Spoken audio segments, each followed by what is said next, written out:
Bapak semuanya dimanapun Anda berada. Semoga kita selalu dalam keadaan sehat, walafiat, selalu dilindungi dalam kondisi masa pandemi ini. Ya.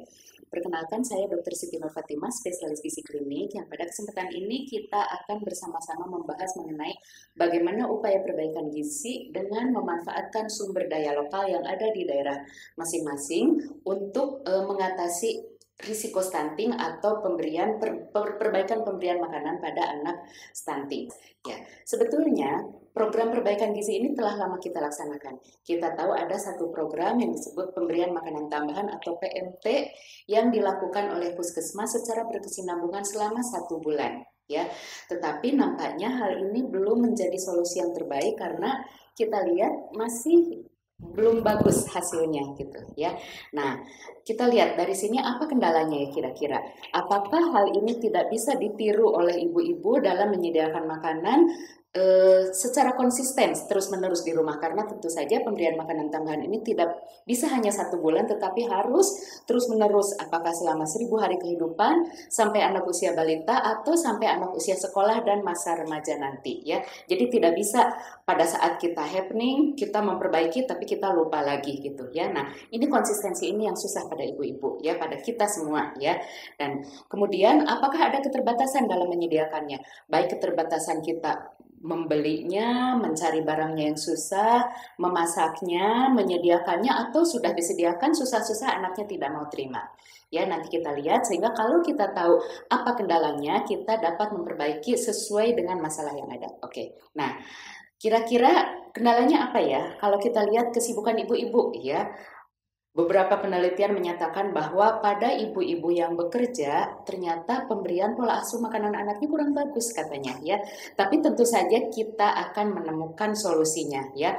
Kesibukan ibu seperti apa, bagaimana ibu menyediakan makanannya, siapa yang membantu ibu menyediakan makanan itu. Nah, itu yang harus kita perhatikan ya, karena anak adalah aset bangsa, aset keluarga yang pada saat dia meningkatkan kualitas mutu anak itu kita harus, kewajiban sebagai orang tua kita harus selalu menjaganya secara konsisten ya. Dan kemudian kita memberi makanan yang cukup ideal, cukup baik ya, nilai gizinya jangan ditanya cukup bagus tetapi anaknya nggak suka gitu. Bagaimana mengenalkan dan membiasakan makan pada anak ini juga kita tidak bisa memaksakannya, karena anak-anak itu belum tahu, tentu saja belum sadar bahwa ini adalah yang terbaik buat dia. Yang dia tahu enak di mulut, nyaman, tidak ada keluhan. Yang keluhan itu tentunya tidak bisa dia terangkan pada orang tua. Ya, anak-anak itu cukup cerdas gitu, tapi dia tidak bisa mengungkapkannya. Tapi kita sebagai orang tua, itu tantangan pada kita bahwa kita harus mengetahui hal itu dan kita bisa mengejar hal itu. Kalau orang tua kita zaman dulu, nenek moyang kita bisa, harusnya kita lebih bisa. Ya, oke. Kemudian banyak peluang sebetulnya yang bisa kita pikirkan, bisa kita jalani, ya, bisa kita laksanakan. Ya, misalnya orang tua adalah orang yang paling tahu tentu saja apa selera anak-anak ya. Ada anak-anak yang senang makan makanan besar, ada anak yang senang makanan yang asin, yang manis, ada yang tidak suka sayur ya sudah lumrah, ada yang suka buah dan sebagainya. Nah, ini menjadi pemahaman kita, kira-kira nanti saya mau memberi makanan apa ya pada anak-anak. Walaupun saya bekerja, walaupun ada keterbatasan untuk menyediakannya ya. Kemudian tidak semua ibu-ibu tentunya pintar memasak dan makanannya yang diterima oleh anak-anak gitu kan ya. Tetapi itu juga tantangan bahwa harus kita talukan, harus bisa kita laksanakan ya. Nah, kemudian kita bisa masak tapi bisa didapat nggak makanannya gitu kan ya, susah didapat, apalagi makanan musiman, apalagi harganya mahal ya, sekarang semua serba mahal, tapi tetap itu tantangan untuk kita karena fokus kita akan untuk bekerja dan segala macam itu tentunya untuk anak-anak gitu ya. Dan kalau hal ini harus dilakukan terus-menerus seperti yang tadi saya sampaikan di depan ya, tentunya harus konsisten dilakukan, berarti harus terbiayai sepanjang anak itu tumbuh ya, jadi terjangkau sepanjang masa ya. Nah, kemudian apakah itu penting? Penting itu pada bayi saja, pada anak saja? Tentu tidak ya. Pola makan ibu hamil, pola makan ibu menyusui itu penting karena ibu yang hamil, anaknya itu udah jadi gitu kan, tapi dia akan tumbuh optimal, mendapatkan potensi genetik yang optimal kalau selama hamil ibunya itu mendapatkan nutrisi yang baik. Nutrisi pada ibu hamil itu jangan salah, dia akan menentukan kualitas anak, bahkan menentukan gen anak dan akan menentukan kualitas cucunya, ya. Jadi bukan you are what you eat, tapi you are what your grandmother eat, ya. Jadi saya adalah kualitas nenek saya gitu, ya. Nah, kemudian ibu menyusui. Ibu menyusui juga penting. Kenapa? Karena apa yang dimakan ibu saat itu menentukan komposisi nutrisi dari ASI-nya. Ya kita tahu kan misalnya kalau ibunya puasa, anaknya rewel karena ASI-nya lebih encer, lebih nggak enak, lebih nggak kenyang buat anaknya, ya. Atau ibunya kerja misalnya, yang nggak sempat memerah ASI, atau ibunya stres dengan berbagai masalah itu sedikit banyak akan berpengaruh, ya. Sehingga kualitas makanan ibu menyusui itu sebetulnya kalau dilihat dari keilmuan jauh lebih penting daripada ibu hamil. Karena kalau ibu hamil ditentukan sejak anak itu masuk masa remaja, anak perempuan kita. Tetapi kalau ibu menyusui saat itu ibu makan apa, itu adalah kualitas makanan ASI yang akan dikonsumsi oleh anak. Ya. Kemudian tugas ibu selesai optimal sampai 6 bulan. Setelah 6 bulan, dia masih bisa diberi ASI, wajib diberi ASI sampai 2 tahun, tetapi anak itu sudah bisa mendapatkan makanan lain. Ini juga jadi masalah, ya. Dari para senior-senior saya, dari dokter anak, dan ahli tumbuh kembang, dokter gizi anak, ya, menyatakan bahwa kalau anak itu sudah mendapatkan makanan pengganti ASI, maka berat badannya turun, dia mudah sakit, gitu. Kenapa? Karena kita menyediakan makanan pengganti ASI itu tidak sesuai, apakah jumlahnya, apakah komposisinya, atau anaknya rewel dan kita ikutin. Jadi kita akan memberi makanan yang anak mau, padahal belum tentu itu adalah makanan yang baik, ya. Dan tidak sampai bayi saja, itu berlanjut sampai balita, ya. Terutama 1000 hari kehidupan sampai 2,5 tahun, usia 2,5 tahun, itu kecepatan pertumbuhan anak itu sangat pesat. Jadi Tuhan sudah menyediakan mesin yang bagus untuk perbaikan, untuk pertumbuhan, tapi kita harus menyediakan batu batanya, kita harus menyediakan makanannya, dan tantangan kita adalah memperkenalkan dan membuat anak itu konsisten makan. Ya, jadi anak itu harus makan setiap 3 jam paling telat di luar jam tidur anak itu. Ya, jangan anak dibiarkan di atas 3 jam, 4 jam, 5 jam nggak makan, anaknya nggak ngerti, tetapi dia jadi rewel, kitanya nggak sensitif, ya. Itu hati-hati, ya. 2,5 tahun. Nah, apakah setelah 2,5 tahun itu nggak penting? Tetap penting sampai balita, gitu, ya. Karena di situ ada pematangan fungsi imun, kemudian anak juga sudah mendapatkan paparan penyebab penyakit yang cukup banyak sehingga dia harus kuat, sehingga sampai balita itu diperhatikan. Pemerintah sangat menyadari gizi balita itu harus diperhatikan. Nah, kalau kita lihat kenapa sih harus lengkap makanan anak-anak ibu hamil maupun ibu menyusui? Kenapa nggak protein saja, yang penting lauknya saja, atau yang penting kenyang, yang penting anaknya nggak rewel, makan buah aja atau makan jajanan saja? Karena setiap zat gizi itu punya fungsinya, dan fungsinya itu harus bersamaan dengan yang lain. Misalnya kalau ibu-ibunya merasa aman dengan memberikan susu, pokoknya anak saya minum susu kenyang, pokoknya anak saya makan lauknya saja sudah saya merasa aman, merasa terbebas dari kewajiban saya. Tetapi kalau proteinnya masuk tinggi, dia malas makan nasi, malas makan sumber karbohidrat lain, maka protein itu seperti kita lihat di slide ini, dia akan diubah menjadi sumber energi. Kenapa? Karena energi itu penting untuk menyokong fungsi organ-organ yang terancam kehidupan individu, kehidupan anak itu kalau tidak mendapatkan energi, jadi akan dikorbankan, ya. Dan itu akan meminta kerja hati dan ginjal yang cukup berat dan mahal. 100 gram protein kalau dijadikan energi hanya 30% yang jadi energi, 70%-nya habis untuk ongkos metaboliknya, ya.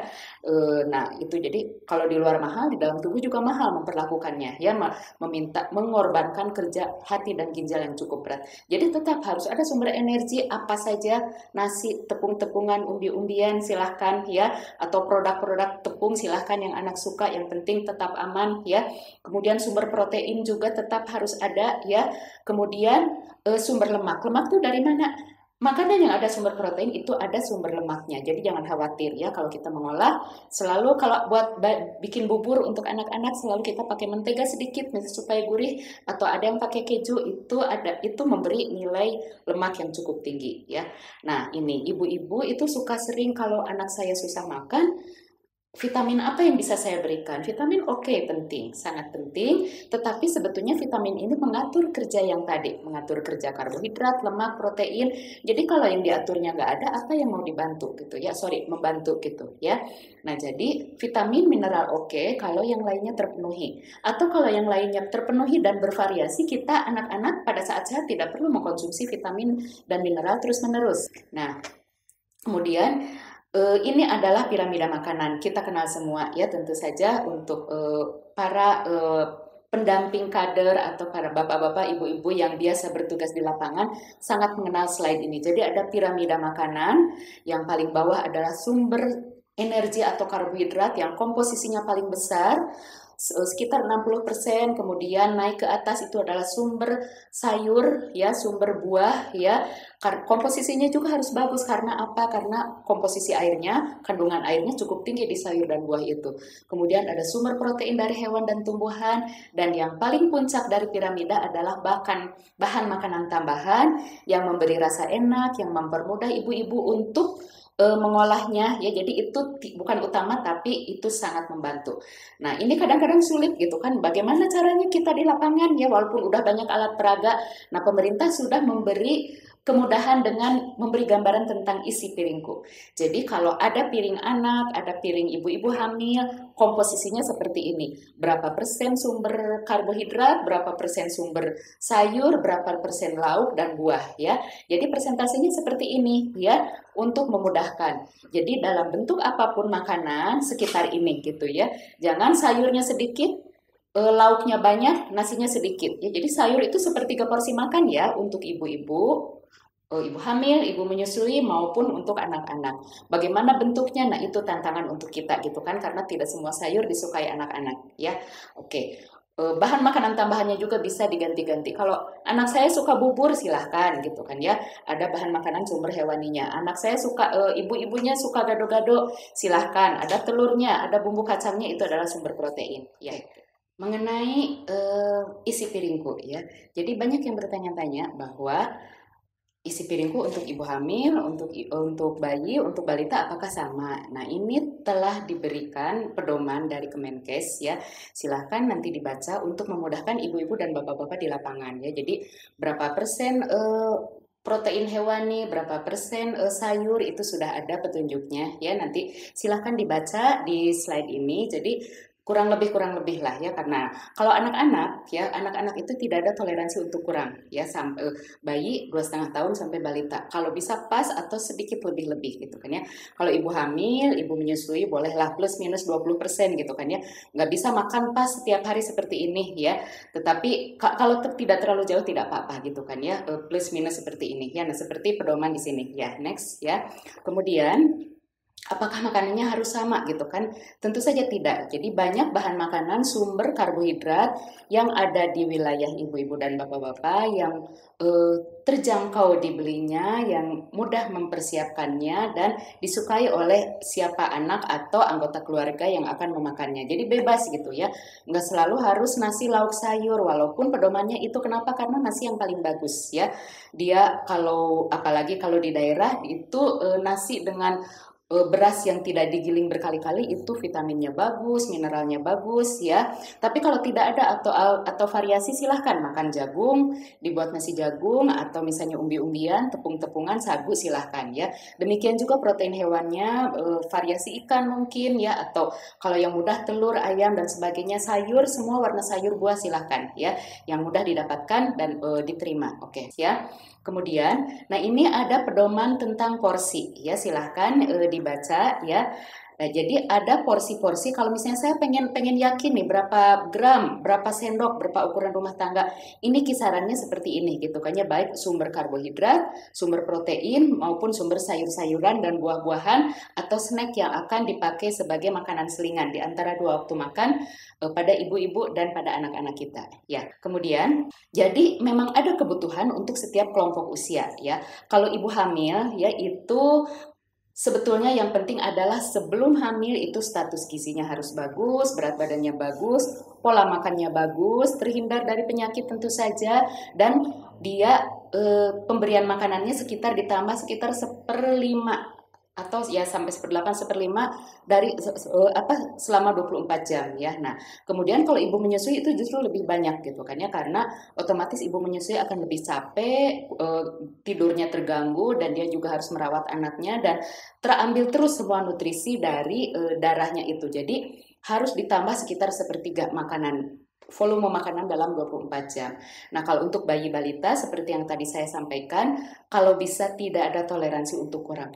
Bagus, sesuai semuanya lengkap, diganti, divariasikan silahkan, tetapi harus lengkap, baik frekuensi setiap kali makan tidak terlewat maupun variasi makanannya. Oke, nah bagaimana dengan frekuensi atau jadwal makan? Ini juga penting gitu kan ya, jangan sampai anak nggak makan pagi, siang, tapi malam makan segala macam. Demikian juga ibu-ibu, terutama ibu hamil ya.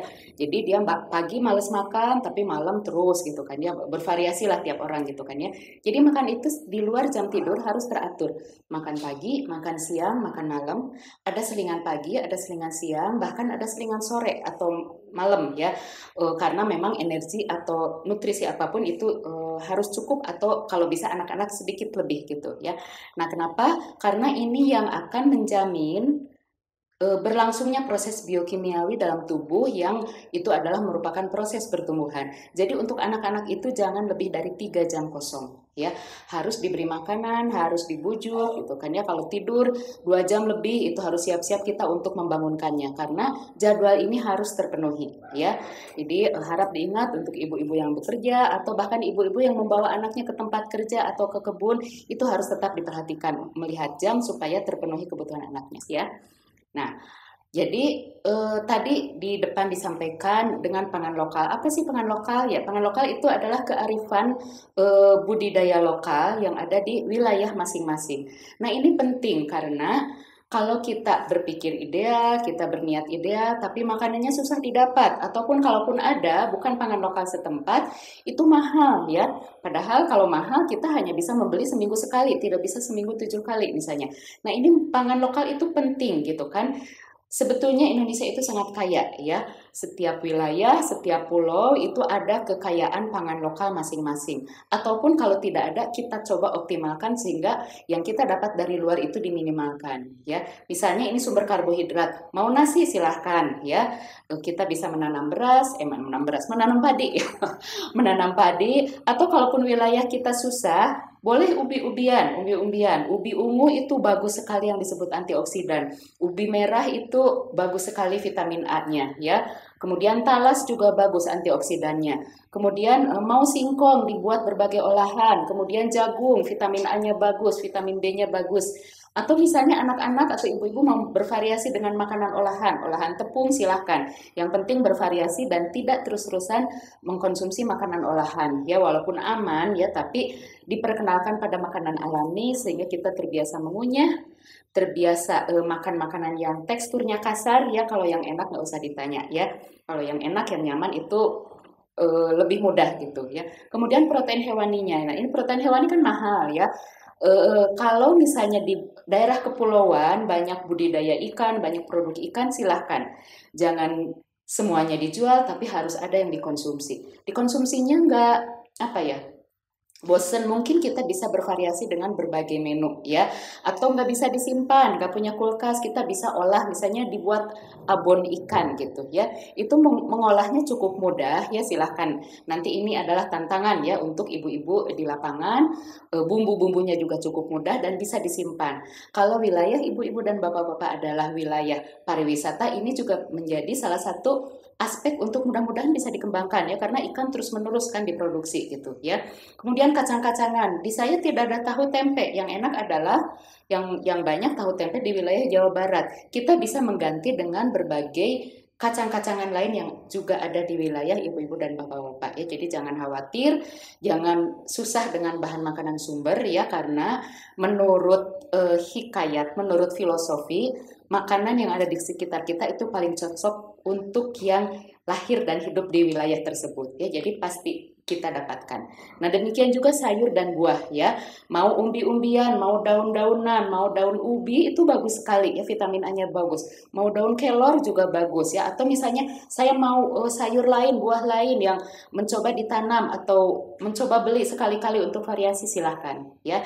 Nah, jadi cukup luas sebetulnya pemilihan bahan makanan kita, cuma memang kita harus niat, dan kalau udah niat kita harus konsekuen ya, karena kita akan mempertimbangkan kemampuan kita untuk menyediakan dan membelinya, dan kita harus konsisten sehingga seperti tadi yang disampaikan tidak hanya sesaat saja tapi akan menjadi kebiasaan terus-menerus, dan kalau sudah terbiasa yang repot itu jadi tidak repot ya. Nah, kemudian salah satu kuncinya adalah cara pengolahan. Ini juga jadi kendala untuk ibu-ibu dan bapak-bapak ya, ibu-ibu terutama ya. Jadi tentu saja harus yang mudah mengolah, sayanya repot ngurus anak yang lain, saya bekerja, kemudian setelah diolah nggak cepat basi misalkannya. Terus sekali lagi tadi mudah dapatnya ya, nggak usah pergi ke pasar khusus atau pasar mingguan ya. Dan tentu saja terakhir harus disukai anak-anak dan keluarga kita. Nah, ini yang menjadi tantangan kita, yang merupakan salah satu kunci keberhasilan pemberian atau perbaikan asupan gizi pada anak dan keluarga ya. Untuk hal ini nanti kita akan mencoba ya di lapangan, apa sih yang akan dilakukan, bagaimana yang bisa kita lakukan ya. Kita akan membahas di video berikutnya mengenai rencana tindak lanjut yang mudah-mudahan bisa dilaksanakan secara sukses di wilayah ibu-ibu dan bapak-bapak.